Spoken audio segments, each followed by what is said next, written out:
ATAS certificate, which stands for Academic Technological Approval Scheme Certificate and required by most of the universities in order to get admission in research and technical courses.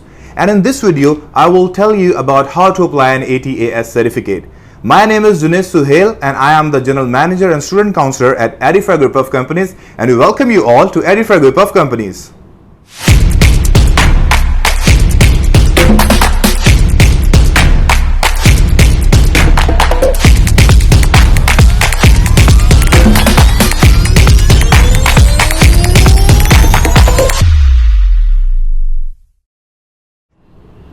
अस्सलामुअलैकुम, नमस्ते, आदाब, सत श्री अकाल। आज की इस video में हम आपको खुशामदीद कहते हैं और आज की ये वीडियो बहुत ज़्यादा इंपॉर्टेंट है क्योंकि आज की इस वीडियो में मैं आपको ये बताने वाला हूं कि अगर आप यूके में एडमिशन अप्लाई करने जा रहे हैं और आपके पास कोई इंजीनियरिंग की या कोई रिसर्च डिग्री है और आपसे यूनिवर्सिटी ने रिक्वायर किया है ATAS सर्टिफिकेट, जिसके बारे में मैंने आपको बताया कि ये एकेडमिक टेक्नोलॉजिकल सर्टिफिकेट है जिसकी बहुत ज़्यादा ज़रूरत होती है किसी भी यूनिवर्सिटी में एडमिशन लेने के लिए और आजकल ये काफ़ी ज़्यादा जो है वो मैंडेटरी है। इस वीडियो में मैं आपको ये बताऊंगा कि आपने किस तरह से जो है वो ATAS सर्टिफिकेट को अप्लाई करना है, उसके क्या क्या स्टेप्स हैं, क्या क्या चीज़ें हैं जो आपको मद्देनजर रखनी है जब आपने इसको अप्लाई करना है और आपको किन किन चीज़ों की ज़रूरत पड़ेगी ड्यूरिंग ऑल द स्टेप्स। इसके टोटल 10 स्टेप्स होते हैं। इन 10 स्टेप्स को मैं बारी बारी जो है वो डिस्कस करूंगा आपके साथ कि आपने हर स्टेप के ऊपर क्या क्या चीजें आपने अपने पोर्टल के ऊपर ऐड करनी है, कौन सी इंफॉर्मेशन आपने देनी है, और वो सारी बातें मैं आपको इस वीडियो में बताऊंगा।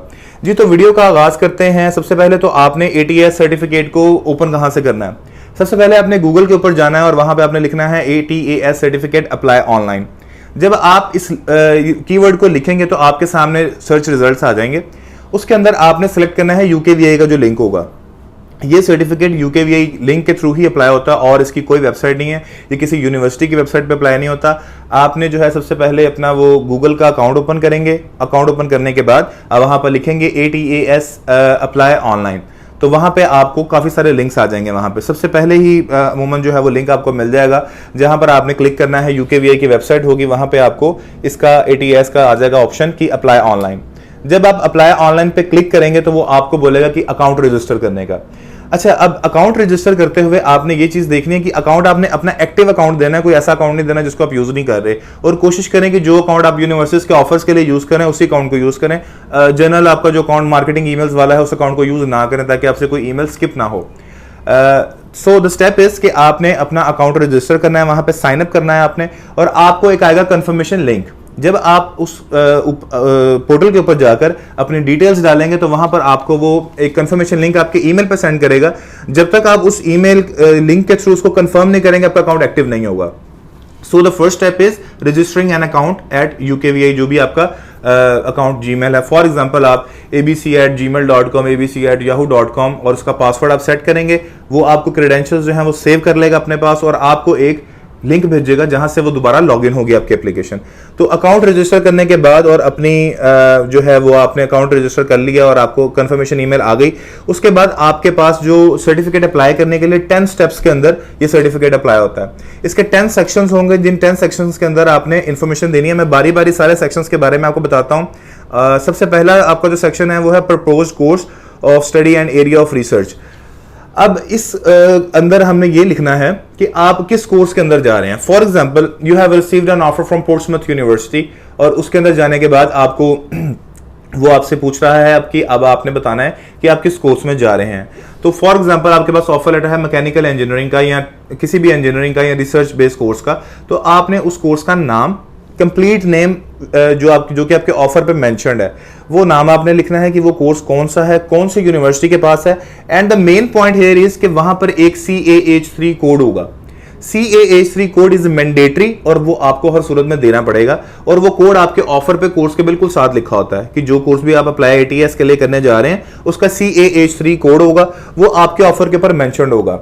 तो इसके बाद आपने उनको बताना है कि यूनिवर्सिटी की डिस्क्रिप्शन, वहां पे यूनिवर्सिटी कौन सी है, और जो जो चीजें हैं वो उसके अंदर एक सिंपल सा बॉक्स होगा, उसमें प्रपोज स्टडी, आपके कोर्स का name, your university name, your CAH3 code, this is your first setup जहां पे आपने देना है।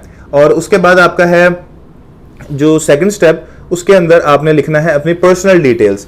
पर्सनल डिटेल्स के अंदर आपने अपना नाम, अपनी जो भी आपकी पर्सनल जो कंडीशंस हैं उसके बारे में आपने लिखना है, और उसको आपने एक चीज़ का ख्याल रखना है कि अगर आप आर्म्ड फोर्सेस में काम करते रहे या किसी लेबॉर्ट्री में काम करते रहे हैं या आप एज ए रिसर्च असिस्टेंट कहीं पे काम करते रहे, आपने उसके बारे में कंप्लीट डिटेल्स वहाँ पे मेंशन करनी है ताकि आपके जो है वो असेसमेंट के लिए उनको इजी हो। जैसे फॉर एग्जांपल जहाँ पे एक मेंशन है एग्जांपल जिसमें लिखा हुआ है कि biological radiological nuclear research centre जो है उसकी अगर आपके पास कोई एक्रेडिटेशन या आपने वहाँ से कोई रिसर्च किया है तो आपने उसको मेंशन करना है और आपने उसके बारे में डिटेल्स देनी है कि वो आपने कब किया, कहाँ किया, आपके जॉब रोल्स क्या थे, आपने उसके अंदर क्या चीज़ें की, और ये सारी चीज़ें आपने लिखनी है। उसके अंदर एक चीज़ का ख्याल आपने रखना है कि इसमें मिस्टेक कोई ना हो। बी डबल श्योर उसको 2 दफा पढ़कर सबमिट करें और अच्छी तरह से इसके अंदर गलती मत कीजिएगा, क्योंकि अगर आपने कोई चीज गलत सबमिट कर दी तो आपको सर्टिफिकेट इशू नहीं होगा।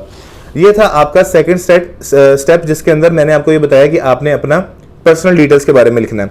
Now here comes your third step जिसके अंदर हमने डालनी है अपनी spouse details. If your spouse is going to accompany you in the UK तो आपने अपने स्पाउस की डिटेल्स बतानी है। और समटाइम्स एक बड़ा इंपॉर्टेंट क्वेश्चन जो बच्चे मुझसे करते हैं कि सर मेरी स्पाउस ने भी वहां जाकर पढ़ना है तो उसके लिए क्या होगा। जी बिल्कुल, अगर उन्होंने भी किसी टेक्निकल या रिसर्च कोर्स में जाना है तो उनको सेपरेटली ATS सर्टिफिकेट अप्लाई करना पड़ेगा, वो आपकी इस एप्लीकेशन के अंदर इंक्लूडेड नहीं होगी। तो बी श्योर कि आप जब अपना अप्लाई करें ATS सर्टिफिकेट तो उसके साथ अपनी वाइफ का भी करें अगर उनकी भी कोई रिसर्च डिग्री है या जो भी है, और आपने उसके अंदर ये मेंशन करना है कि आपकी स्पाउस का क्या नाम है, पासपोर्ट नंबर क्या है, and if she is or he is going to company you in the UK or not. The next step is contact details. Contact details should be very accurate, और इसके अंदर गलती आपने बिल्कुल नहीं करनी क्योंकि ये चीज़ें जो हैं ये बाद में आपको फिर नुकसान पहुंचाती हैं और उसी एड्रेस के ऊपर आपको आपका ATS सर्टिफिकेट जो है वो रिलीज होगा। ये एक छोटा सा स्टेप है, इसके अंदर सिर्फ आपने कॉन्टैक्ट डिटेल्स मेंशन करनी है। Next step is your under graduate and post graduate studies. अब इसके अंदर आपने अपना बैकग्राउंड बताना है कि आप कहाँ से आपके अंडर ग्रेजुएट है, कहाँ से आपका पोस्ट ग्रेजुएट है, वो सारी डिटेल्स आपने इसके अंदर बतानी है कि आपने फॉर एग्जांपल आपने यहाँ से पाकिस्तान से या किसी भी कंट्री से जहाँ से आप ATS अप्लाई कर रहे हैं, आपने वहाँ से अपना BSc की डिग्री की है या BS ऑनर्स किया है, BS honours in mechanical engineering, BS honours in electrical engineering, BS honours in mechatronics या कोई भी ऐसी फील्ड जिसके अंदर आपने किया है, आपने उसका डिग्री टाइटल पूरा लिखना है। टाइटल लिखने के बाद आपने उसके अंदर अपनी डिटेल्स, इसके अंदर उन्होंने टिपिकली एक लाइन मेंशन किया कि provide as much details as you want, तो उसके अंदर आप जितनी भी डिटेल्स चाहें आप डाल सकते हैं। अदर स्टडीज के बारे में भी आप बता सकते हैं। नेक्स्ट सेक्शन के अंदर वो आपसे पूछेगा कि if you have any other qualification like professional certification from some other university और some other institution, you can also add that in the part where जहां पे वो पूछ रहा है आपसे कि आप अदर स्टडीज को भी मेंशन करें। Now the next step is your published papers. अगर आपके पास कोई पब्लिश पेपर है, like most of the university students जिन्होंने अपना जो है वो थीसिस लिया होता है अपने फाइनल ईयर के अंदर या उन्होंने प्रोजेक्ट किया होता है, तो वो लोग जिन्होंने थीसिस किया है, जिन्होंने पोस्ट ग्रेड के अंदर थीसिस किया है, रिसर्च किया है, तो उसके बाद उन्होंने रिसर्च पेपर भी पब्लिश करवाए हैं लाइक इन इंटरनेशनल जर्नल और नेशनल जर्नल, तो आपने यहाँ पे अपने जो है वो डिटेल्स मेंशन करनी है कि आपके पब्लिश पेपर कौन से हैं और उसका को पब्लिशर कौन है, आपके अपने नाम से है, किसके नाम से है, वो सारी की सारी डिटेल आपने इस पार्ट के अंदर ऐड करनी है। Now the next part is your employment history.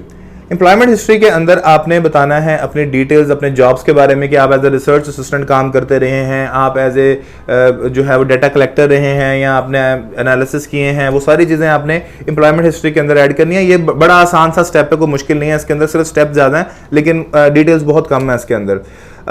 जो रिसर्च एरिया जिसमें भी आपने काम किया वो सारी की सारी जॉब डिटेल्स आपने इस सेक्शन के अंदर मेंशन करनी है। The next and very crucial part जिसको मैं कहूँगा वो है referee details. Be double sure के रेफरी डिटेल्स वो ऐड कीजिएगा जो कि आपके विद इन टाइम आपको अप्रूव कर दें, क्योंकि इसकी एक ईमेल जाएगी रेफरीज को आपके कि आपको एज ए रेफरी यूज किया है स्टूडेंट ने और आपकी ये डिटेल्स हैं दिस एंड दैट, और उनका जो है वो आपने दो जो है वो रेफरेंस लेटर डालने हैं। अच्छा, रेफरी वो होने चाहिए जो कम से कम आपको 3 इयर्स के अंदर जानते हों, और उनमें से एक जो है आपका at least one of the referees must be from the academic sector.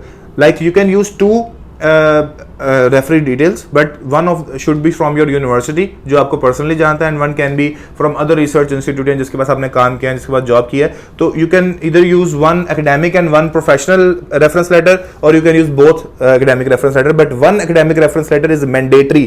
यहाँ पे उन्होंने मेंशन किया हुआ है कि आपको एक जो है वो हर सूरत में आपने ऐड करना ही करना है। Now the last step is your financial sponsor। आपने अपने डिटेल्स बतानी है अपने फाइनेंशियल स्पॉन्सर के बारे में, like who is going to sponsor you for your studies, और फंडिंग डिसीजन क्यों किया है, उसमें डिसीजन आपका पेंडिंग है नहीं है, सारी चीज़ें आपने इसके अंदर मेंशन करनी है। लाइक मैं आपको जो है वो इसकी प्रॉपर वही बताता हूँ। Financial sponsor provide details of sponsors you have for the funding for your propose study. If you are waiting for a decision including this and note the decision is pending. If you are funding your own studies or research, include your name, address in the relevant boxes. If another family member is paying off your studies, include their details.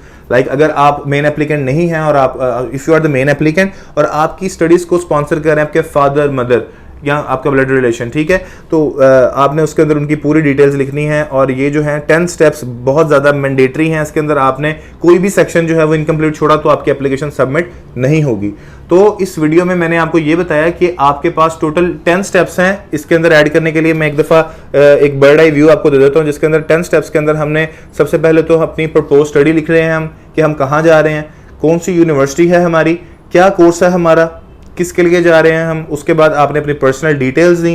Personal details देने के बाद आपने अपने spouse के बारे में बताया। Spouse के बाद आपने अपनी contact details the. After that आपने अपने under graduate and post graduate studies के बारे में बताया। उसके बाद आपने अदर स्टडीज़ के बारे में बताया कि आपके पास कोई सेपरेट से दूसरी स्टडीज़ भी हैं। उसके बाद आपके पब्लिश पेपर्स हैं and after that your employment history, और उसके बाद referee details and after that your financial sponsor. So these are the 10 steps that are mandatory to be filled on the form. और इसके बाद हम एप्लीकेशन को कर देंगे सबमिट।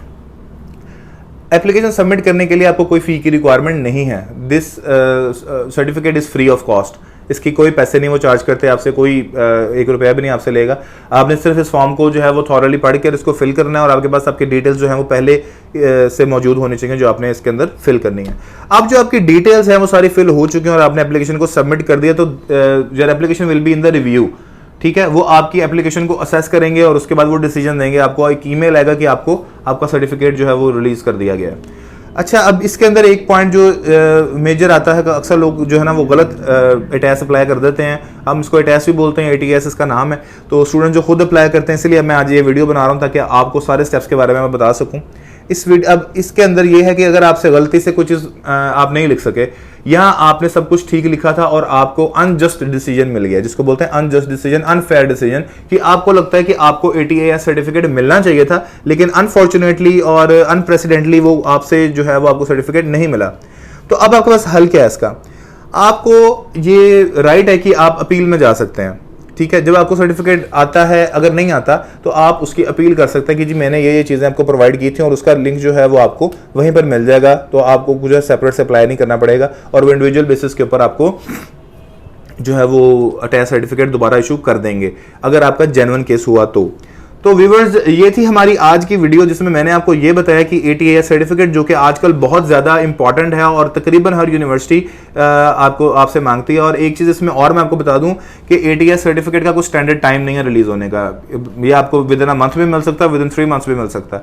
तो जैसे ही आप अपने ऑफर लेटर के लिए अप्लाई करें, आप उस ऑफर से अपना कोड वगैरह देखकर, अगर यूनिवर्सिटी की वेबसाइट पर कोड्स अवेलेबल होते हैं वहाँ से अपना CH3 कोड देखकर एटीएस सर्टिफिकेट को हो सके तो पहले अप्लाई कर लें। अगर आपको नहीं पता लगा और आपको ऑफर आने के बाद आपने अप्लाई किया है तो जैसे ही ऑफर है, so your very next step should be your ATS certificate, जिसके लिए आपने जाना है। और जितने भी रिसर्च कोर्सेज हैं, टेक्निकल कोर्सेज हैं, मैकेनिकल इंजीनियरिंग, स्टेम डिग्रीज के जितने भी कोर्सेज हैं वो सब के सब एटीएस के लिए रिक्वायर्ड हैं। उन सब के लिए अच्छी यूनिवर्सिटी जितनी भी हैं सारी एटीएस मांगती हैं। अब तो खासा जो ये आम हो गया एटीएस सर्टिफिकेट। तो आपने जब भी अप्लाई करना है आपने इसको जल्द अज जल्द करना है ताकि आपकी इनटेक मिस ना हो, ठीक है। बाकी यूके के एडमिशंस जो हैं वो almost on the final stage हैं और with in this month all of the admissions will be close और उसके बाद नेक्स्ट मंथ से जैन इनटेक के एप्लीकेशन शुरू हो जाएंगे। तो जिन लोगों ने सितंबर इनटेक के लिए प्लान किया है और उनके भी आइल्स का रिजल्ट पेंडिंग है, पीटी का रिजल्ट पेंडिंग है या कोई भी ऐसी चीज़ पेंडिंग है जिसकी वजह से वो थोड़ा सा हिचकिचा रहे हैं अप्लाई करने से, तो please don't waste your time और अभी अप्लाई करें ताकि आपका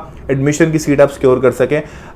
हम आज की इस वीडियो में मैंने आपको ये सारी बातें बताई हैं और जब भी एटीएस अप्लाई करें तो एक दफ़ा इस वीडियो को लाजमी देखिएगा।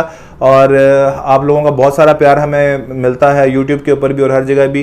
कोशिश किया करें कि हमें with in office hours call किया करें और अगर आपकी कॉल मिस हुई है इसके ऊपर बैक कॉल आ जाएगी। अगर बैक कॉल के बाद भी आप सेटिस्फाइड नहीं है तो आप व्हाट्सएप के ऊपर मैसेज करें। व्हाट्सएप के ऊपर हम थ्रू आउट द टाइम जब तक हम जाग रहे होते हैं हम कोशिश करते हैं कि आपके मैसेजेस का रिप्लाई करते रहें साथ साथ। अगर आपको हमारी ये वीडियो पसंद आई है इसे लाइक कीजिएगा, सब्सक्राइब कीजिएगा और जितना हो सके अपने दोस्तों के साथ शेयर कीजिएगा। Thank you so much for watching our video.